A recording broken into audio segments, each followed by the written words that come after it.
सुषमा स्वराज ईश्वर की शपथ लेती हूँ कि जो विषय संघ के मंत्री के रूप में मेरे विचार के लिए लाया जाएगा अथवा मुझे ज्ञात होगा, उसे किसी व्यक्ति या व्यक्तियों को तब के सिवाय जबकि ऐसे मंत्री के रूप में अपने कर्तव्यों के सम्यक निर्वहन के लिए ऐसा करना अपेक्षित हो, मैं प्रत्यक्ष अथवा अप्रत्यक्ष रूप से संसूचित या प्रकट नहीं करूंगी।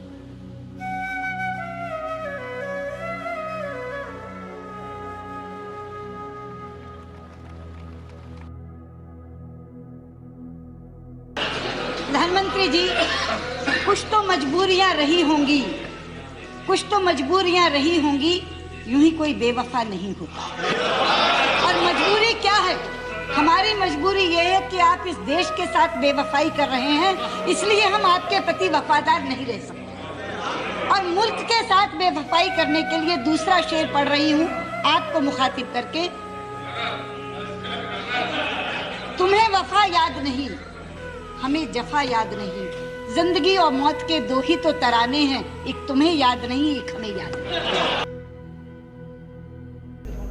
लेकिन एक दृश्य जो इस सदन में उपस्थित हो रहा है उसकी अनदेखी आप नहीं कर सकते।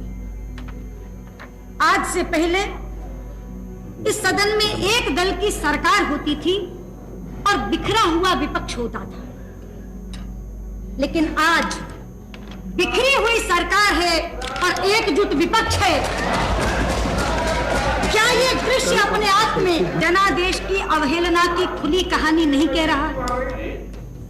लेकिन अध्यक्ष जी, ये इतिहास में पहली बार नहीं हुआ जबकि राज्य का सही अधिकारी अपने राज्याधिकार से वंचित कर दिया गया।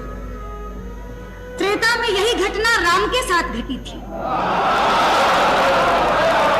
राज तिलक करते करते वनवास दे दिया गया।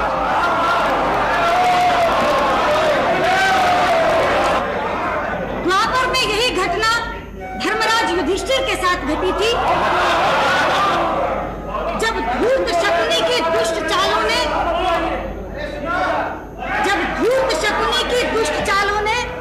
राज्य के अधिकारी को राज्य से बाहर कर दिया था।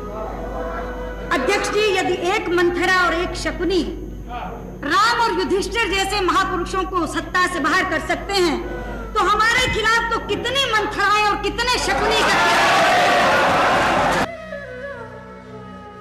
सभापति जी, हम तो गरीबी से लड़ रहे हैं, लेकिन हमारा पड़ोसी देश पाकिस्तान हमसे लड़ रहा है।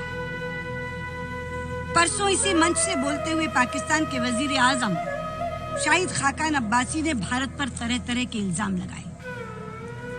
हमें स्टेट स्पॉन्सर्ड टेररिज्म फैलाने का गुनहगार भी बताया और मानवाधिकार उल्लंघन का आरोपी भी। जिस समय वो बोल रहे थे तो सुनने वाले कह रहे थे, look who is talking.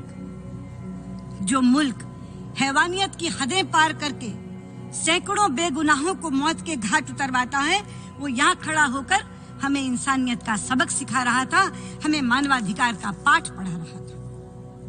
Pakistan के वजीर आजम ने कहा कि मोहम्मद अली जिन्ना ने पाकिस्तान को शांति और दोस्ती की विदेश नीति विरासत में दी थी। मैं उन्हें याद दिलाना चाहूंगी कि मोहम्मद अली जिन्ना ने शांति और दोस्ती की नीति विरासत में दी या नहीं थी, ये तो इतिहास बहुत अच्छी तरह जानता है। लेकिन ये एक सच्चाई है कि प्रधानमंत्री मोदी ने शांति और दोस्ती की नीयत जरूर दिखाई थी।